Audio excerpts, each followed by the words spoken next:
جیسا کہ دوستو ہم جانتے ہیں کہ ہندوستان اور یورپی یونین نے طویل عرصے سے جاری آزاد تجارتی معاہدے یعنی فری ٹریڈ ایگریمنٹ مذاکرات مکمل کر لیے ہیں۔ یہ اقدام ایسے وقت میں سامنے آیا ہے جب امریکی صدر ٹرمپ کی ٹیرف پالیسیوں سے دنیا کے کئی ممالک کے ساتھ تجارتی تعلقات میں تناؤ بڑھ چکا ہے۔ امریکہ نے ہندوستان پر خاص طور پر روس سے تیل خریدنے کے سخت الزامات عائد کیے تھے۔ دوستو یاد رہے کہ ہندوستان اور یورپی یونین کے درمیان فری ٹریڈ ایگریمنٹ مذاکرات 2007 میں شروع ہوئے تھے۔ اب فریقین نے کہا ہے کہ معاہدہ قانونی جانچ پڑتال کے لیے تیار ہے۔ اس کا باقاعدہ اعلان 27 جنوری کو کیا جا سکتا ہے۔ یورپی کمیشن کی صدر کا کہنا ہے کہ یہ معاہدہ مدر آف آل ڈیل یعنی تمام معاہدوں کی ماں ہے۔ امریکہ نے کہا ہے کہ ہندوستان روس سے خام تیل خریدتا ہے، اسے صاف کرتا ہے اور پھر یورپی ممالک وہی تیل مصنوعات خریدتے ہیں۔ امریکہ کا یہ بھی کہنا ہے کہ اسے روس یوکرین جنگ کی مالی امداد ہو رہی ہے۔ امریکہ نے دعویٰ کیا ہے کہ یہی وجہ ہے کہ امریکہ نے ہندوستان پر 25% ٹیرف عائد کیا ہے، جسے بعد میں بڑھا کر 50% کر دیا گیا۔ صدر ٹرمپ نے کہا ہے کہ اس نے روس یوکرین جنگ کو ختم کرنے کے لیے یورپ سے زیادہ قربانیاں دی ہیں۔ صدر ٹرمپ کا ماننا ہے کہ یورپ خود کے خلاف چل رہی ہے، وہ جنگ ہی کو پیسہ دے رہی ہے۔ ریپبلکن نے مبینہ طور پر کہا ہے کہ ٹرمپ کو بلکہ خبردار کیا ہے کہ اس سے امریکہ کو نقصان پہنچے گا اور اس سے انتخابی نقصان اور سیاسی بحران پیدا ہو جائے گا۔ دوسری طرف امریکہ کی سخت تجارتی پالیسی کی وجہ سے کینیڈا بھی اپنے تعلقات کو تبدیل کر رہا ہے۔ انڈین ماہرین کا خیال ہے کہ یورپی یونین اور کینیڈا کے ساتھ تعلقات مضبوط کرنے سے ہندوستان کو فائدہ ہوگا۔ اس سے ہندوستان کو توانائی کی حفاظت، نئی منڈیوں اور امریکی ٹیرف کے دباؤ سے کچھ راحت ملنے کی امید ہے۔ آج کل دنیا کی اہم ترین خبروں میں سے دوستو ایک ایران پر امریکہ کے حملے کی خبر ہے۔ نجی محفلوں سے بڑے بڑے سیمیناروں اور تھنک ٹینکس میں یہ سوال گردش کر رہا ہے کہ امریکہ کب، کیسے اور کس طرح ایران پر حملہ کرے گا۔ حالیہ دنوں میں امریکی حکومت نے کئی بار ایران کو فوجی حملے کی دھمکیاں دی ہیں، لیکن سوال دوستو یہ ہے کہ اگر امریکی حملہ یقینی ہے تو یہ کس مقصد کے لیے کیا جائے گا اور اسے کس کام کے لیے استعمال کیا جائے گا۔ ماضی کی تاریخ شاہد ہے کہ امریکہ برسوں سے ایران کو جنگ کی تصویر سے ڈرانے کی کوشش کر رہا ہے۔ کبھی آل آپشن آن ٹیبل، کبھی بحری جہازوں کی نقل و حرکت کے، کبھی فوجی خطرات، کبھی ملک کو تقسیم کرنے کی بات سے، کبھی کمانڈروں اور سائنسدانوں کو مارنے سے، کبھی مختلف سیکیورٹی حالات پیدا کر کے خوف کی فضا ایجاد کر کے ایرانی معاشرے کے ذہنوں کو مشتعل اور بے چین کر رہا ہے۔ امریکہ اپنی عسکری نقل و حرکت کی خبروں سے میڈیا کو بھی مسلسل دھوکہ دے رہا ہے اور میڈیا نیٹ ورکس بھی بغیر کسی رکاوٹ کے اور سانس روکے دوستوں بغیر امریکی حملے کے وقوع پذیر ہونے کے بارے میں بے لوگ تبصرہ کر رہے ہیں۔ خبروں میں منظر کشی کی جا رہی ہے، امریکی جنگی بیڑا وہاں سے چل پڑا ہے، فلاں جگہ رکا ہے، اس بندرگاہ سے جہاز میں ایندھن بھر دیا گیا ہے اور جنگی بیڑا فوجی آپریشن کے لیے تیار کھڑا ہے۔ ہوائی جہاز سے فوجی اترتے اور چڑھتے ہوئے دکھائی دیے جا رہے ہیں، مختلف پروازوں کی تصاویر شائع کی گئی ہیں اور اس سے مزید آگے ایران میں جہاں حملے ہونے ہیں ان حتمی اہداف کی فہرست کے بارے میں بھی تبصرے کیے جا رہے ہیں۔ صرف چند ماہ قبل ایران نے اپنے تمام تر دعووں کے باوجود اسرائیل کو ایک حقیقی جنگ میں پیچھے ہٹنے پر مجبور کر دیا تھا۔ اب ایک امریکی بحری جہاز سے ڈرایا جا رہا ہے۔ زیادہ سے زیادہ دوستو یہ بحری جہاز کیا کر لے گا؟ بالآخر یہ ایک اچھی طرح سے لیس تیرتی چھاؤنی کے برابر ہے۔ کیا یہ واقعی ایران جیسے ملک کو ایک یا دو اس طرح کی تیرتی فوجی چھاؤنیوں سے دھمکانا چاہتے ہیں؟ اسرائیل اپنے تمام تر جدید آلات کے ساتھ اور خطے سے آشنائی اور داخلی ایجنڈوں کی مدد کے باوجود ایرانی حملوں کے خلاف 2 ہفتوں میں بھی تاب نہیں لا سکا تھا۔ اب ایک امریکی بحری جہاز کیا کر لے گا؟ ان امریکی جہازوں پر کون سا سامان نصب ہے جو اسرائیل کے پاس دوستو نہیں تھا؟ دوستو سمجھنے کی بات ہے، حقیقت یہ ہے کہ صرف ایک ایرانی میزائل ان بحری جہازوں میں سے کسی ایک پر اپنا نشان چھوڑنے کے لیے کافی ہے، جو امریکی شہریوں کو سڑکوں پر لے آئے گا۔ امریکی جہاز کی تباہ شدہ ایک تصویر امریکیوں کو دہائیوں پیچھے کر دے گی۔ امریکی جن کا دنیا پر غلبہ حقیقی جنگ سے زیادہ تصوراتی طاقت سے قائم ہوا ہے، اگر یہ امیج اور تصویر داغدار ہوئی تو دوستو ان کے وقار کو ناقابل تلافی دھچکا لگے گا۔ یمن کو یاد رکھیں، کیا امریکی بھول گئے ہیں کہ یمنیوں نے امریکیوں کے ساتھ کیا کیا؟ امریکی طیارہ بردار بحری جہاز اس خطے سے ایسے پیچھے ہٹ گیا کہ اس کی سیکیورٹی اور حفاظت کے لیے اس کی کوئی واضح تصویر بھی دوستو میڈیا کو جاری نہیں کی گئی۔ یہ ایسے ہی کرتے ہیں۔ کسی بھی جنگ میں جوابی کارروائی ناگزیر ہوتی ہے۔ ہمیں حقیقت پسند ہونا چاہیے کہ ایران کے ساتھ جنگ خطرناک اور بہت مہنگی ہوگی، اور امریکہ کے لیے مطلوبہ نتائج حاصل کرنے کے امکانات بھی بہت کم ہیں۔ بہرحال اس وقت امریکی فوج کی نقل و حرکت اور صدر ٹرمپ کے کچھ دعووں نے دنیا کے ایک بڑے حصے کے ذہن میں جنگ کا خیال پیدا کر دیا ہے۔ جنگ ہوگی یا نہیں ہوگی یہ بحث کا موضوع ہے، لیکن جو بات دوستو واضح ہے وہ یہ ہے کہ ایسے کئی سنجیدہ اور ٹھوس وجوہات موجود ہیں جو امریکہ کو ایران کے خلاف جنگ شروع کرنے سے روک رہی ہے۔ امریکہ کا بنیادی مقصد ایران کو ذہنی طور پر شکست دینا ہے۔ امریکہ چاہتا ہے کہ ایرانی ذہن تھک جائے، پریشان ہو جائے، بے چین ہو جائے اور نا امیدی کے بھنور میں پھنس جائے، ملک کی سلامتی سے مایوس اور خوفزدہ ہو جائے اور اپنے معاشی مستقبل کے بارے میں تعطل محسوس کرنے لگے۔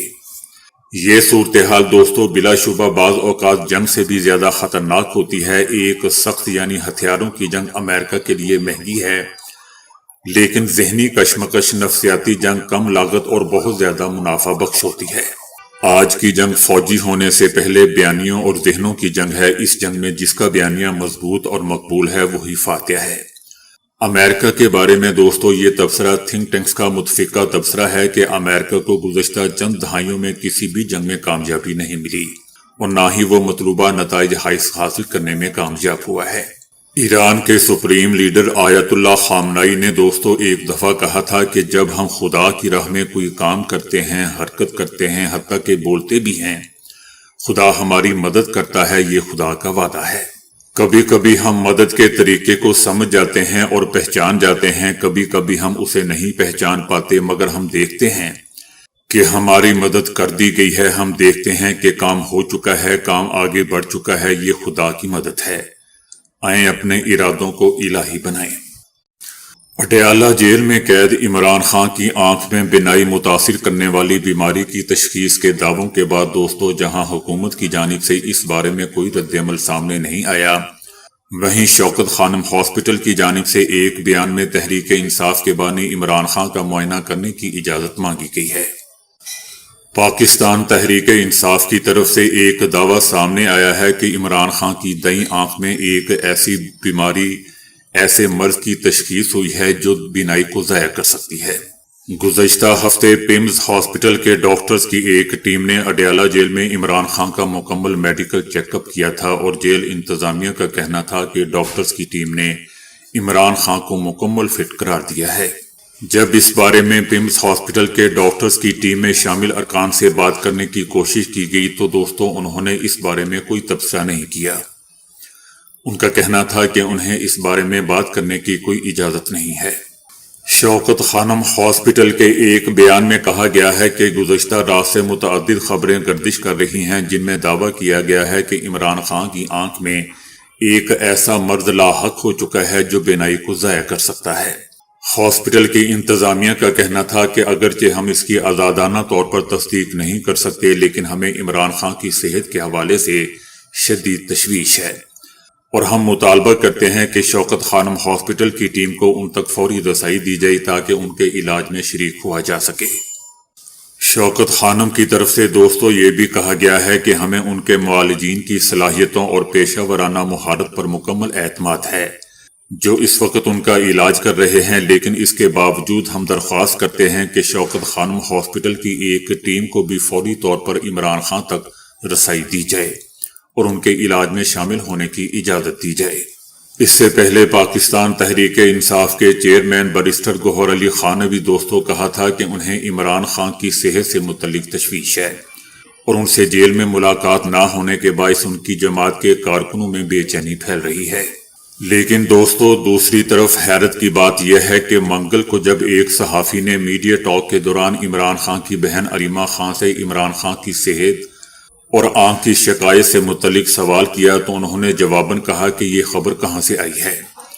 ہمیں جیل کے اندر سے کوئی معلومات نہیں مل رہی، جبکہ عمران خان کی دوسری بہن نورین نیازی کا کہنا تھا کہ عمران خان بالکل صحت مند ہیں، ان کی آنکھ میں کبھی کوئی مسئلہ نہیں ہوا تھا، یہ جان بوجھ کر ایسی خبریں پھیلاتے ہیں، اگر کچھ ہوا تو یہ ذمہ دار ہوں گے۔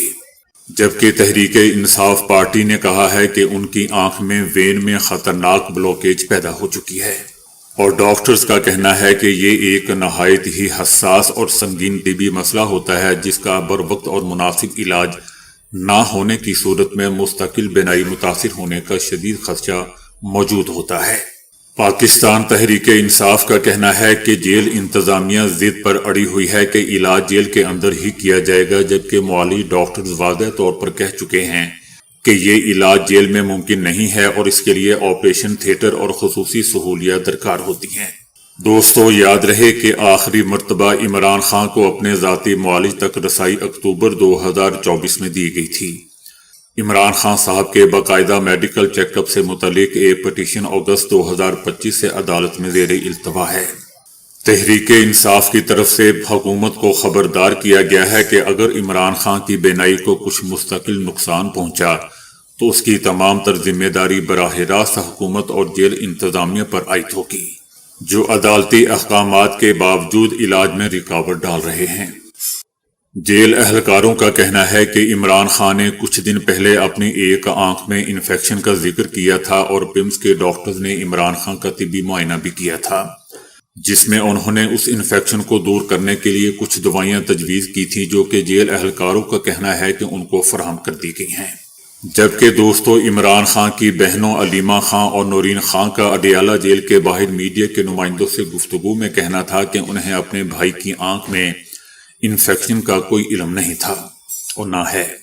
ان کا کہنا تھا کہ انہیں نہیں معلوم کہ اس طرح کی خبریں کہاں سے آتی ہیں، ہمیں تو کسی وکالت نامے پر عمران خان کے دستخط لینے کے لیے بھی منتیں ترلے کرنے پڑتے ہیں، تو ایسی خبریں باہر کیسے آ جاتی ہیں۔